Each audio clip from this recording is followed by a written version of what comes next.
All right, and we're back. What is this, episode 7 or 8, something like that? I know we missed a couple of weeks, so our sincere apologies for that. It's been a busy couple of weeks at Astaria. I think we mentioned it in our last podcast, but the private beta has been live for a couple of weeks now, maybe 2.5, and we've learned a ton from all of you incredible users that have been helping out and giving us feedback. And we're getting very close to opening up the floodgates and just doing a full public launch where every NFT is, presumably that has any value is borrowable. And we'll share more on that later. But with that said, we've got some good things to cover today. Let's jump into it. A lot's been happening in the crypto space since we were gone. So I think this broke today, but there's some news from Ledger. Now, we all love Ledger. I've got my Ledger here. Ledger has been sort of the gold standard in the hardware wallet space. I have a Trezor as well. I think I mentioned on the last podcast that I've been trying out all of the hardware wallets. Trezor has a known vulnerability where if someone has your physical device, they can easily exploit it in like 5 minutes if they have the knowledge. And Ledger has sort of been the gold standard for having a secure hardware element where even if someone has your physical ledger, it's very hard, if not impossible, for them to crack it.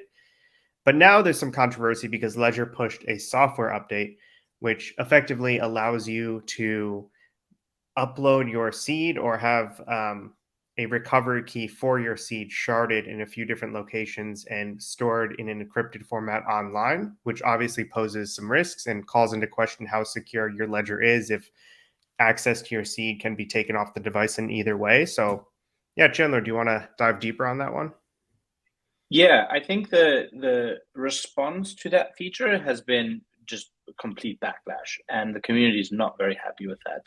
And I personally rightly think that the backlash is warranted on a very very high level. I'll kind of give an argument as to why I think it's why Ledger's made this decision, and maybe play a little bit of devil's advocate. But I really do back the concept of the fact that Ledger is breaking what is always been their promise. They've always said.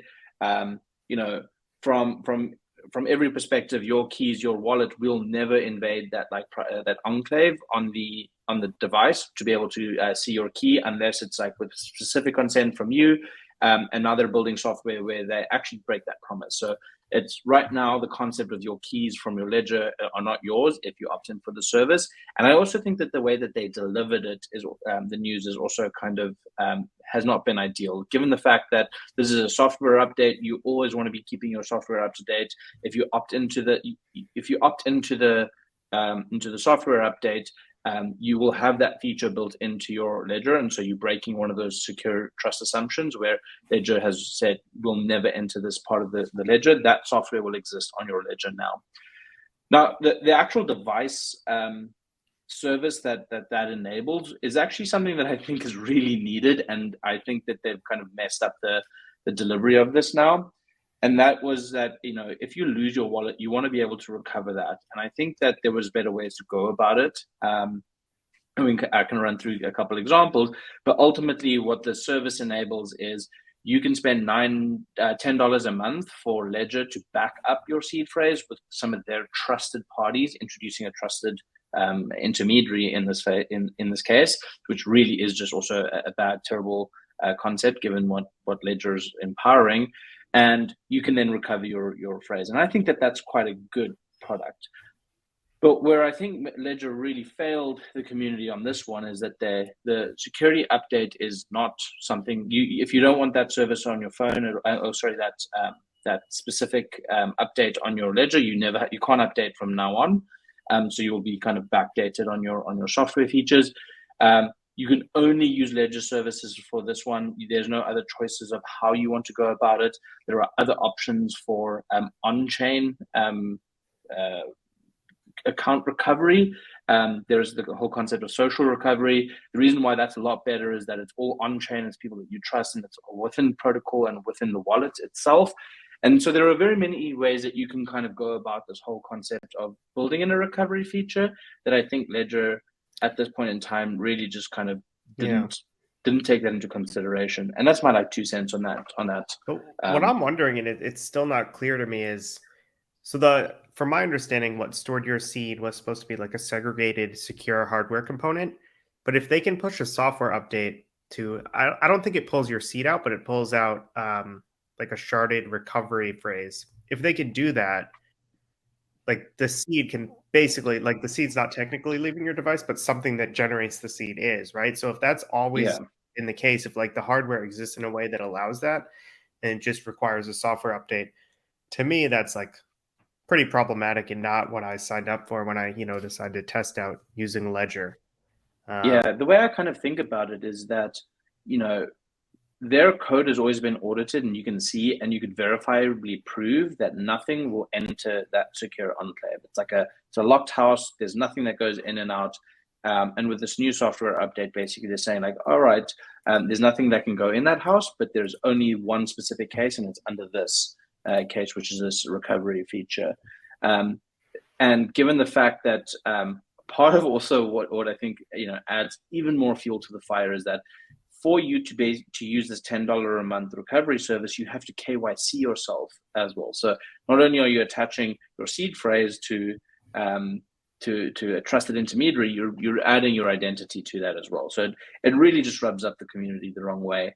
And I think the backlash is really good in just giving Ledger that feedback on really what is their mission and why are they doing this. And I think this is a direction that I think the community is rightly putting their foot down on. Yeah, like I saw a comment on the article. It's a cool product. We need more ways to recover your funds. Self-custody is not for everyone, and it's very easy to lose your funds. But that's not why the people that bought Ledger, in my opinion, at least. And I think this should either be a separate device or a very separate product as opposed to something that gets pushed to all ledgers. So we'll see what happens. I've got a question though. And I think this is a question many of the folks in the audience will have to ask themselves. Will you continue to use your Ledger, or will you migrate completely off that? Is the question for me? Yes. So I have 3 hardware wallets, a Lattice, a Ledger, and a Trezor. And I don't really trust, I trust them, but I don't store like significant amounts of funds with them. I won't say how I store funds, but for me, I'll keep using Ledger, but I wouldn't store, if all of my net worth was in crypto, I wouldn't store everything on a Ledger, right? I would be much more secure about it. Yeah. But I think it is a great device. It's portable. It's great for signing messages. It works well, and it's infinitely more secure than using a hot wallet. So if you just have a MetaMask wallet, Ledger is still a better option for you than just using your MetaMask hot wallet. Like I do think for 99% of people, the update that Ledger pushed won't have any negative ramifications for anyone, but it's just, we're extra paranoid in this space, not your keys, not your crypto. We've seen it happen before. So everyone's sensitive to it. Yeah. I personally only ever used Ledger, and I've got a few of them. I think my security preference for not realistically not my small amount of funds that I'll use on an everyday basis, but the ones that I'm storing and staking, I'll have to actually migrate to a different wallet. And so, I know you're the expert at trying everything out, so I'd love your recommendation. And then I'd also be keen to hear from any of the audience in the comments what their personal preferences are for alternatives to Ledger. Yeah. The Lattice wallet is great. Yeah, I've had a great experience with the Lattice wallet. I will say I did see, so I have a Ledger Nano X and an S here. The S needs to be plugged in to be powered. It's like a simpler device. There's no Bluetooth. It's smaller. It's cheaper. I heard that the Ledger Nano S does not have this update and does not have that functionality of the shared recovery key. So maybe that turns out to be a safer option for most people. I don't really have a preference over the 2 devices. I never use the Bluetooth feature on the Ledger Nano X, not for security reasons, just because it's more of a hassle than just plugging it in, I found. And I don't do much with my, like mobile signing. So maybe that's the right solution for the average person. But with that, let's move on. Chandler, you brought this article about the Aragon DAO to my attention. I wasn't even familiar with what Aragon really does. I've heard the name before, but maybe you can start just explaining what is Aragon and then just a quick TLDR on what's happening with governance/activist battle. Yeah. The same shenanigans that happen in the corporate world are now making their way into the DAO landscape. So Aragon is a DAO tooling platform, DAO that builds you want to deploy a DAO, you don't really want to build out all that infrastructure yourself. Aragon kind of made a one-click stop solution for many of the DAO infrastructure. So DAOs could be quickly and easily get spun up. And they got started out in 2017. They were one of the first successful ICOs back then. And ultimately, where I think that this concept of what's happening here is there is an Aragon DAO, and that DAO is fairly new. They've redeployed that into using their own technology. And then there's also a standard entity called the Aragon Foundation, very typical to like Uniswap, the DAO, and Uniswap, the foundation. And ultimately what's happening here is that the foundation has, I think, roughly around $180 million in assets, whereas the DAO gets most of its kind of value from its token, and that token's total market cap is, I think, $120 million. And I stand under correction for the numbers at the end of the day, but what a couple of investors realize is that if they can get a decent portion of the Aragon token, they can sway votes, which will be a DAO vote that the Aragon Foundation has to put into place, and these votes would end up being would be in line with what the token holders voted for. So this one activist investor basically put up a proposal that would get the Aragon Foundation to fund the Aragon DAO with its entire treasury, and then have the DAO basically be the governance actor for that. And this is basically the entire concept of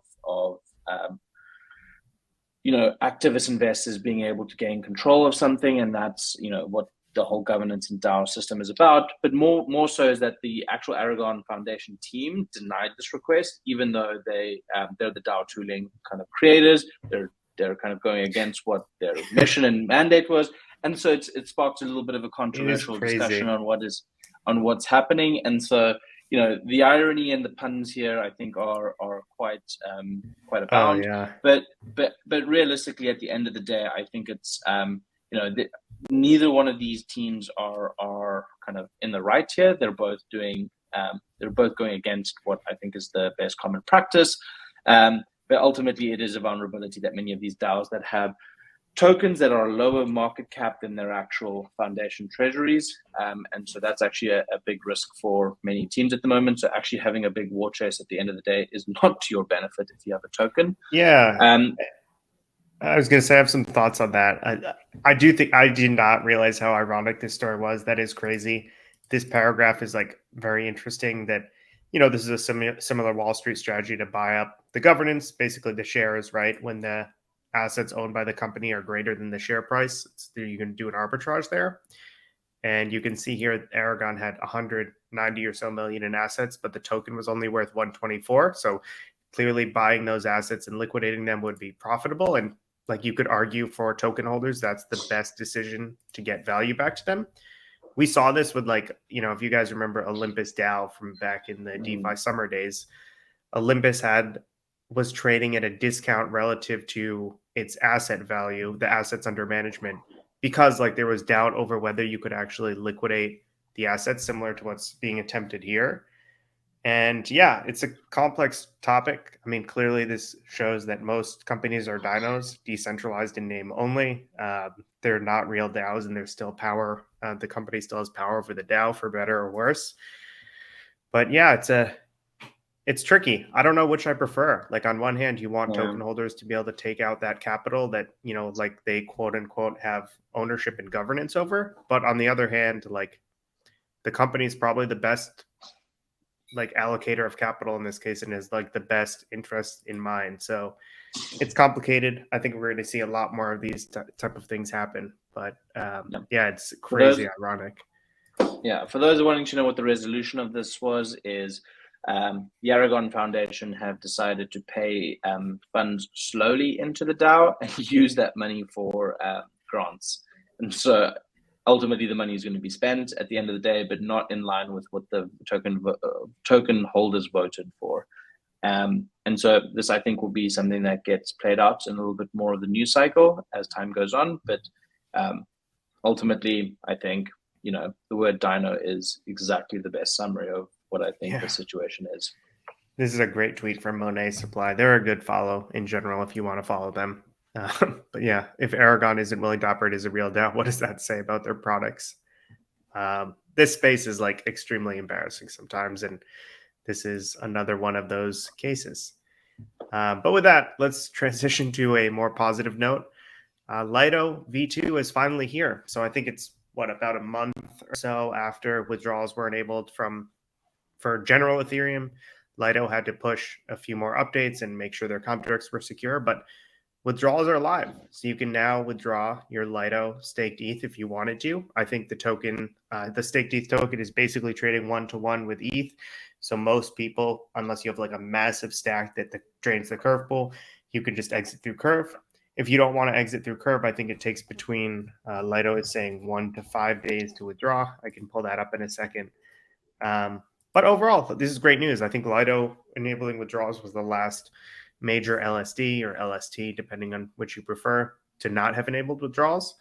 And so now, Lido had such a big share of beacon chain deposits. Like now we can really say, like the upgrade's complete. The merge happened successfully, withdrawals happened successfully, and now anyone that wants can withdraw. So no one's locked in anymore, and no one's really withdrawing. We're seeing like a very small amount of ETH requesting to be withdrawn. From Nansen earlier this morning, you can see that 12,000 ETH have been requested to withdraw. This is mostly just testing because, again, 12,000 ETH, I'm pretty sure you can sell through the curve pool without much of an impact. This is probably users testing the functionality and whatnot. And you can see here, this is like a drop in the bucket compared to what Lido had under control or has under control, which is 6.2 million ETH. So overall, very bullish and exciting. Anything to add there, Chandler, while I pull up the withdrawal page on Lido? There's that GIF that I think summarizes this all perfectly, and it's that GIF of, maybe in the post editing we can add it. It's that it's all coming together so nicely now. You're adding a lot of work for me, Chandler. No one expect that GIF to pop up. That's really funny. The Lido team enabling withdrawals, I think, is, they're kind of committed to it. They've done it. Commitment given, commitment done. I think that's really valuable in this space. Lido have been given a rough time of late, and I think this is just going to add a little bit more credibility to what they're doing and what position they hold in the space. And yeah, at the end of the day, as much flack as they've gotten for not being the most decentralized LST provider, they were the biggest. And so I think that this is going to just add a little bit more value to the whole industry as a whole. Not much more I can add to that. Yeah, it's great news. Here's the withdrawal page. If you're interested, you can see if you have 10,000 staked ETH, that's just a big number I picked. It's a lot of money. You can use aggregators and get out instantly, basically, and get a rate of 0.9991. You can see you lose a little bit of ETH, but for something so large, a position so large, it's not that much. Or you can wait an estimated 1 to 9 days to actually withdraw from the network, which is awesome. So obviously there's a lot of controversy of if Lido should have such a large share. That's up for debate, but this is still an exciting update. And yeah, I'm happy to see it. And just on that note, one last tweet that we wanted to share. This came out like a week or so ago, but I think it's even more relevant now. As you can see, that pending validators to exit is basically at 0. I think it's actually at 0 right now. And there are a ton of pending deposits, even more so today than when this tweet came out last week. So very exciting times. Things are progressing well. And Ethereum is executing on its roadmap. So it's great to see. Yeah, it's executing on its roadmap, but a side tangent here. There was a slight issue with their validation that I think is an interesting area to discuss now. Ultimately, it was based down to a bug that was in one of the clients. I can't remember exactly which client it was, but while the whole ecosystem is still kind of celebrating the fact that the merge happened, all the LSD providers are kind of enabling withdrawals, and everything's looking great from that perspective. Kind of having the fact that there were two kind of issues around finality. I'm still looking into the details around that, but it was an interesting counterpoint. Yeah, great call out. Something we probably should spend more time covering, but we haven't really prepared the topic. But I will just share this tweet from Superfizz that there's a client related issue. As of a few days ago, it seems like the fixes are deployed. But it just goes to show that, client diversity is of the utmost importance because nothing critical happened or broke because we have client diversity. So yeah, maybe more True on that testament. later. We'll do some more research and get back to you guys next week. Yeah, all I want to say is that this is a true testament to decentralization. Yeah, absolutely. Next up, we wanted to cover not as positive news again, but I think it's important to get out there. Jump Trading and their secret deal to prop up UST. If you were in the industry, you kind of knew this, right? Like you knew Jump was the market maker for Terra. You knew they were basically backstopping the peg of UST, but we didn't know about the backdoor deal and how much money they made, even though publicly facing, it seemed like during the whole Terra collapse and the UST collapse that Jump got blown out. It seemed like they were just sort of like defending the peg and losing a ton of money, but it looks like they made about $1 billion as reported by the Wall Street Journal from the whole Terra Ponzi / charade. And we've also seen announcements that Jump and I believe one other very large market maker are pulling out of market making in crypto for regulatory reasons. And well, it's true that the regulatory environment is not getting better. These types of things do not help, right? Like whether what they did was illegal or not, who knows? But it's not going to look good. It doesn't play well, and like ultimately, the consumer really did get screwed in this case. Like in a lot of cases, the SEC I think has missed the mark, and the consumer should be allowed to speculate on tokens, and not everything has to be a security. But like in this case, the consumer did get screwed, and like probably more regulatory oversight would have helped here, in my opinion. But yeah, any other comments you wanted to add, Chandler? I think we could probably keep this one brief. Yeah, I'm really glad lawsuits are coming into play when it's very clearly obviously something that needed to have an enforcement action brought against it. The Terra UST thing has been spoken about to no end, and the fact that we the participants that made that happen and had involvements in it, I think are rightly kind of brought to court. Yeah, and just an update: Do Kwon's now on bail in Montenegro. This is a nice little call out in the article. I believe it was being kept without bail, but now he's under house arrest before trial. So we'll see what happens. I do think it's best if he gets extradited to the U.S., but it seems like Montenegrin authorities are eager to keep him there and have him face the crimes he committed there, which is falsifying government records. I think he had a fake passport while he was trying to board his private jet. So crazy story. Hopefully we'll get some good books about this later. And yeah, there's always going to be more stuff coming out about this. So yeah, Netflix documentary is going to be amazing. Yeah, absolutely. So with that, that's all we had prepared for you guys. Thank you so much for listening. Sorry for missing the last 2 weeks, and please share your feedback with us below. We look forward to seeing you guys again and reading all your comments. Thanks, everyone.